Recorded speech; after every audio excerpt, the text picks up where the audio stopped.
بسم اللہ الرحمن الرحیم۔ عیب بتا کر مال فروخت کرنا۔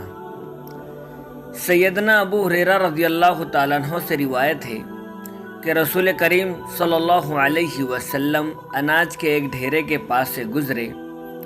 آپ صلی اللہ علیہ وسلم نے اپنا ہاتھ اس کے اندر ڈالا تو انگلیوں پر تری آ گئی۔ آپ صلی اللہ علیہ وسلم نے پوچھا، اے اناج کے مالک، یہ کیا ہے؟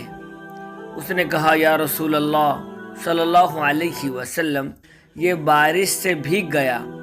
آپ صلی اللہ علیہ وسلم نے ارشاد فرمایا، پھر تو نے اس بھیگے ہوئے اناج کو اوپر کیوں نہ رکھا کہ لوگ دیکھ لیتے اور عیب پر آگاہ ہو جاتے؟ جو شخص دھوکہ دے، آپ صلی اللہ علیہ وسلم نے فرمایا، اس کا مجھ سے کوئی تعلق نہیں۔